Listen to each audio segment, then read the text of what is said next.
I'm nervous about this project that I'm starting. It's about the book of Revelation.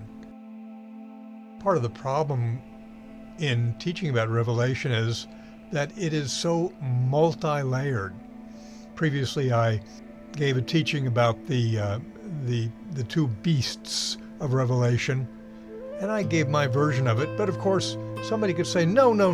It's the water beast represented the emperor in Rome, and the land beast represented the legions that were tasked to enforce emperor worship. I don't disagree with that. I was talking about a different interpretation, but not a contradictory interpretation.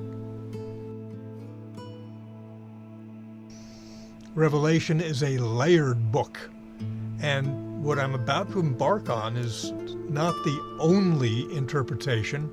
It's just an aid to interpretation. It's a dissection of one part and one layer of that part of the book of Revelation. That's the reason why I'm a little bit nervous, because Revelation is an infinite book. I think it is subject to endless elaboration. But here we go. What I'm going to talk about is how Genesis 1, the creation story, influences Revelation, and what we can learn about that creation story from John's inspired understanding of it as revealed in Revelation. The 7 days each stand for a distinct quality of God. So, let's begin by summarizing Genesis 1. 6 days of creation, 1 day of rest. The first day, the Ruach, the spirit, wind, and breath of God, is hovering over the primordial chaos, the waters. And God says, "Let there be light," and there is light. What is this light? It's not the sun and the moon and the stars. Those aren't created until the fourth day. So the best way to visualize it is to imagine a cloud and a storm over the water, and that storm has lightning. I think this is the image that the writer of Genesis 1, inspired by the Holy Spirit, is capturing. If you want to see another example of the same imagery, think about Moses on Mount Sinai when the Lord is giving him the Ten Commandments, and the view from the bottom of this storm with lightning and trumpets, thunder on the mountain. That's a very good way of imagining the first day of Genesis 1. Day 1 of creation represents God as the initiator, as the originator. It is His Spirit that takes action upon the chaos that His Spirit hovers above.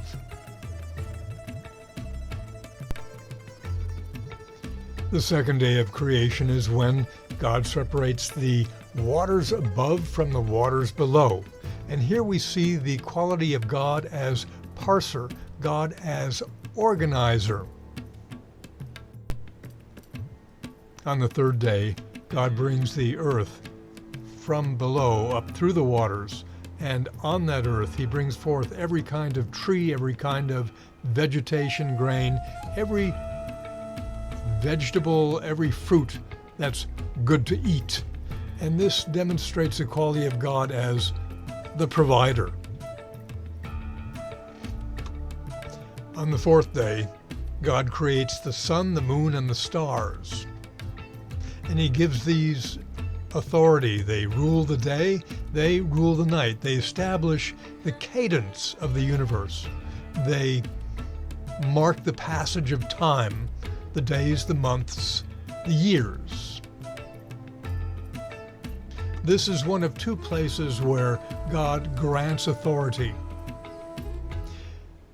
The other part is day 6, where he creates human beings. The fourth day represents God as delegator, and the fifth day represents God as spirit. On the fifth day, God creates the birds of the air and the fishes, the creatures of the sea. The birds have this freedom of movement, this ability to soar. The air is to them what the ground is to humans. They are kept aloft by the power of an invisible force. The baptism of Jesus Christ shows the spiritual nature of the fifth day of creation. Think about the baptism of Jesus Christ. He comes up out of the water, and what comes down from the sky but the Holy Spirit in the form of a dove. On the sixth day, God creates the creatures of the earth, the wild creatures, the domestic creatures, and he creates humankind. He creates humankind in his own image, and he gives them dominion over the other creatures.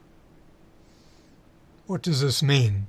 One thing it means is that the humans he creates embody all of the characteristics that he has described in the previous days. And finally, there's the seventh day, the day of rest.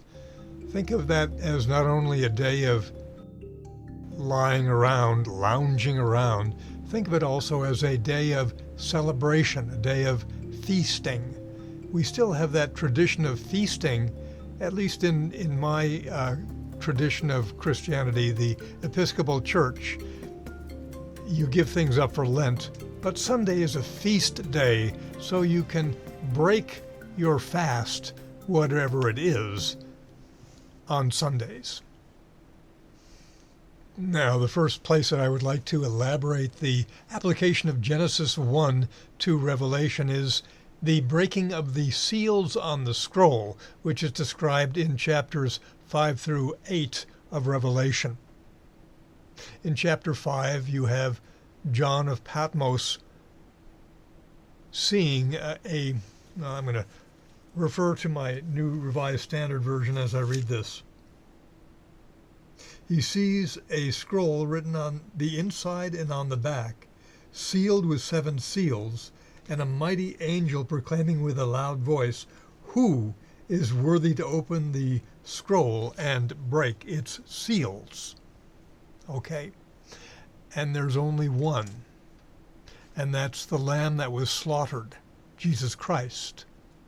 And the angels extol Jesus Christ, that he is worthy to break these seals, and then he commences to break the seals. Now this lamb that was slaughtered breaks the first seal. The first of 4 creatures says, "Come." We'll discuss these creatures in another segment. And when they yell, "Come," there comes a rider on a white horse. He has a bow, he's given a crown, and he goes out to conquer. This rider is Jesus Christ. Now there's a little bit of disorientation, because isn't Christ also the Lamb? Yes, he is. And that's characteristic of Revelation.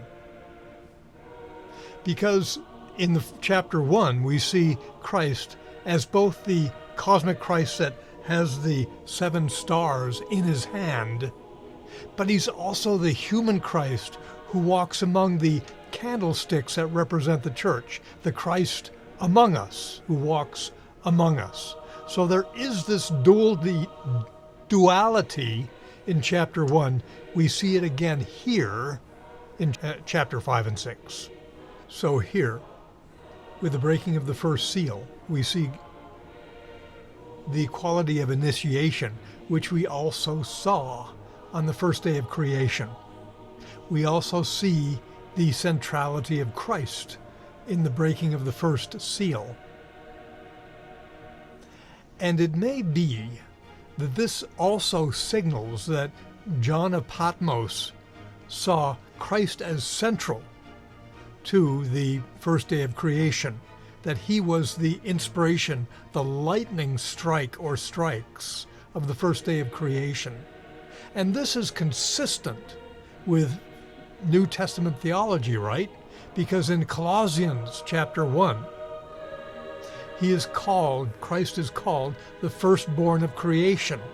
And again, we see this duality, because in Revelation, he's also called the firstborn of the dead.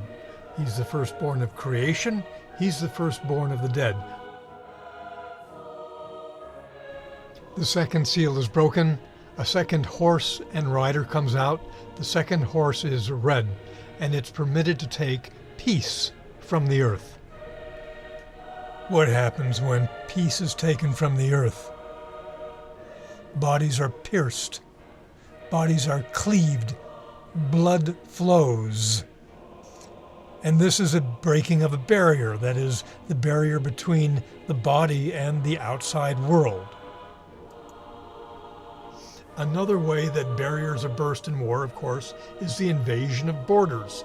And here is sort of a notion, an idea, that the borders of nations are set, and when one nation invades another, that's a bursting of the border, in the same way that an arrow piercing a body or a sword cleaving a body invades the border of a body and releases the blood. So an invasion of one country into another cleaves that nation, bursts a border, and creates chaos.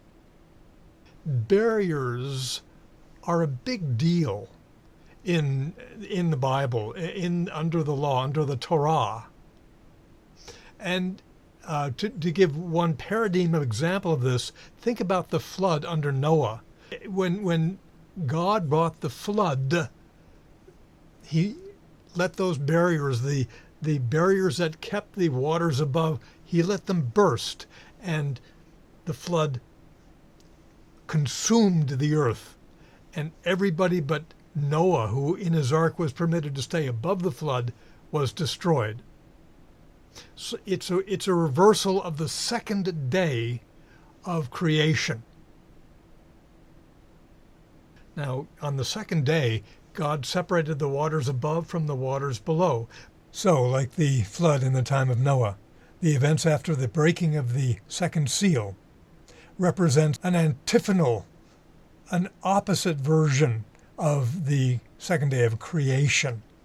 Revelation represents in many ways the undoing of creation in order to prepare the way for a new creation, a new heaven and a new earth. So it's not surprising that it relates to the second day of creation as its opposite. The third seal is broken, and the third creature says, "Come." And a black horse comes with its rider. And let me read from, again, the NRSV. The rider held a pair of scales in its hand, and there seemed to be a voice in the midst of the four living creatures. And it says, a quart of wheat for a day's pay, 3 quarts of barley for a day's pay, but do not damage, do not harm the olive oil or the wine. It's interesting there, isn't it? That it seems like the luxury goods are protected, but the things that ordinary people depend upon are sold at an inflationary price. But this relates to the third day, because remember, the third day is God's provision. And again, there's a reversal of that. The ordinary things that ordinary people subsist on become hard to obtain. The fourth seal is broken. The fourth rider comes. He rides a pale horse. His name is Death. Hades follows him. He's given a power to destroy a fourth of the earth. This relates to the fourth day of creation in a very fundamental way. On the fourth day, God gave authority to the sun, the moon, and the stars. They rule the day and the night. This is a philosophical distinction. a philosophical antiphony. You read people like Ernst Becker, The Denial of Death. And it's even a strong theme in the New Testament that Christ came to destroy the power of death over the minds of human beings. But here, death dominates, death rules. It is a perversion of the fourth day of creation.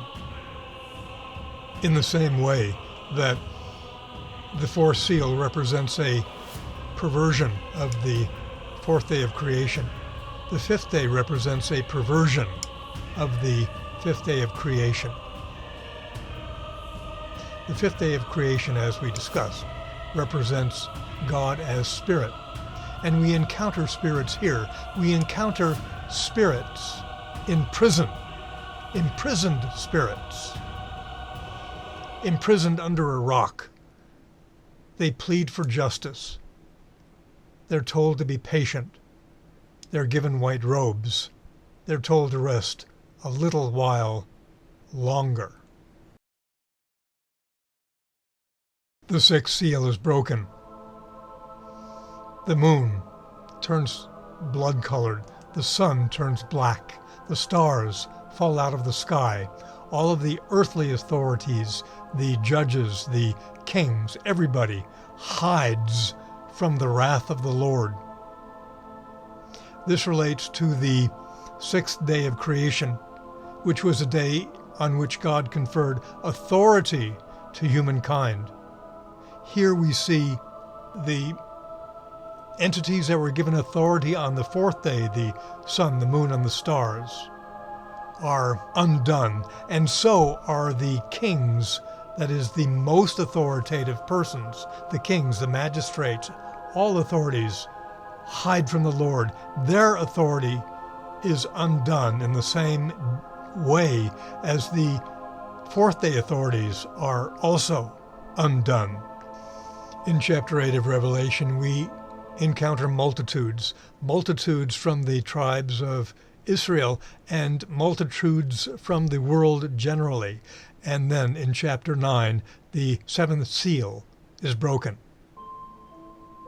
When the seventh seal is broken, two things happen. The first thing that happens is that there is silence for about half an hour, and then 7 angels with 7 trumpets come forth. But let's focus on the silence for half an hour. This is a pretty transparent reference to the seventh day of creation, the day of rest. And if that's not absolutely transparent, think about what half an hour represents in context of a day.